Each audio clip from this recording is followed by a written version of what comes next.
The windmill challenge. So the windmill challenge is trying to get the students to make a windmill that can lift a certain amount of weight. So here we have a dowel rod. So each group gets a dowel rod and they get a foam ball. So the base of the windmill is the foam ball and the stick. And you try and get it in as straight as possible and as centered as possible. Now if I just leave it like this, it's a little loose, right? So it might not spin when we put our windmill parts on here, when we put the blades on there.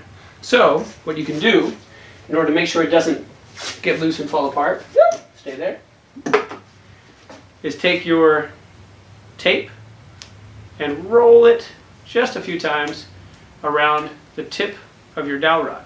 That will increase the friction, also make it a little bit wider. If it starts getting loose again, just do it again and keep doing that, and it should hold throughout this competition. So here, you have the foam ball. You stick the tape through there. Now it's ready to go. It's not loose, it's stuck, it's good. So, how do you make the blades that make it spin around? Now first you have to start thinking about air. How is air going to make this spin? And the only way it's going to make it spin is if all of the blades agree which way the air should go. Also, we're talking about equal and opposite. If the air is pushing in one direction and it goes like this, then all of a sudden the blade will go in the opposite direction. So the force will go that way, pushing the blade the opposite direction.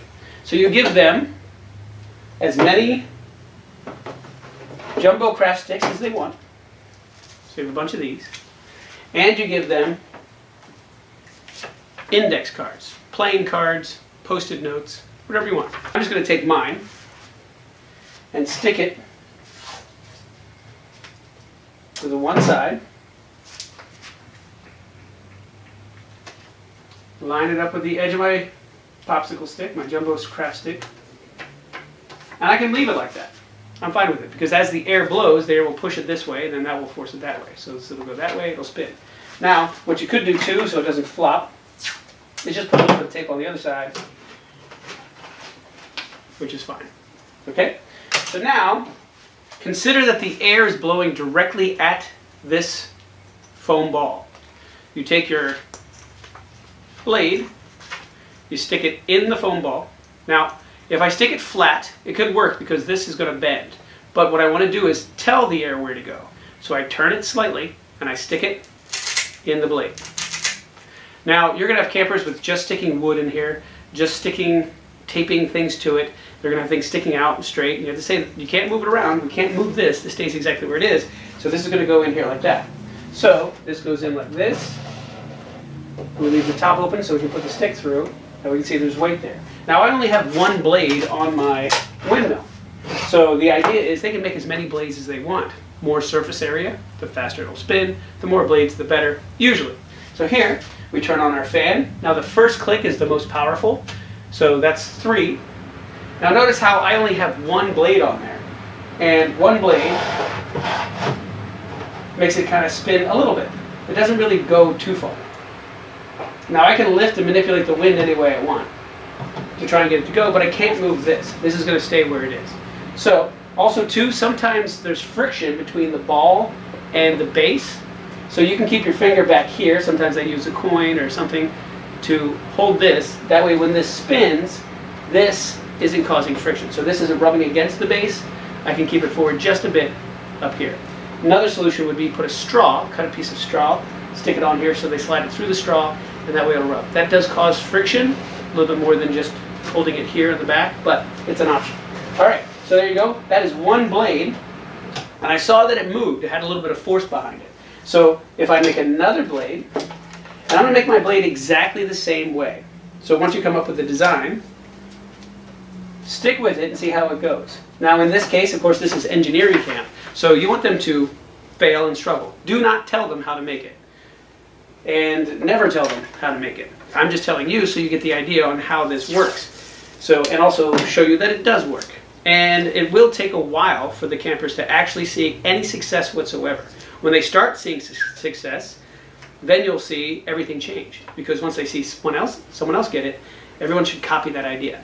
And you always get this, hey, they're copying me. Good. It means you have a good idea. All engineers and all artists and all poets copy from each other. They take from the greats so they can be great as well. They need to have some sort of pool of ideas in order to continue to be better and grow. So that's what we do. We copy. So don't get upset. Copy them once they make a better idea. Or make your idea even better so they can't keep up. All right, here we go. So now we have my blade. Now this blade is slightly angled this way, which means I want this to be going the opposite direction, but the same way. So I want it on the opposite side, and then so now when the air pushes here, this is going to go this way. When the air pushes here, it goes that way, so forth. So it should spin around. I'm going to try and keep it as straight and right above it as possible, and I'm going to turn it, hopefully at the same angle, and it does not have to be perfect. You'll see a lot of really interesting, which I'll say messed up designs, still work. So there you go. Okay, so I put that through the hole in the base, goes through the other side. That's why I leave the top open so I can see how to get through the other side. Then we turn it on. Look at that. With only 2 blades, it'll start to spin, and it spins pretty well. So the more blades, the more force it'll have to spin, because it's more surface area, more air pushing on the blades makes it go. So, and you can see that's spinning pretty well. This is when they get really excited, because they actually see that it's possible to make things spin. You do not show them, and that's very important. You do not build anything. You let them do it and just ask them questions. Is that working? Which way is it spinning? Does it rock back and forth? Why? Look at the fan. Look at the fan blades here. What do they look like? Why are they shaped the way that they are? Only ask questions, never tell them what to do. All right, so now I'm going to show you how to turn the spinning force into a linear force or a straight force to pick up our weights.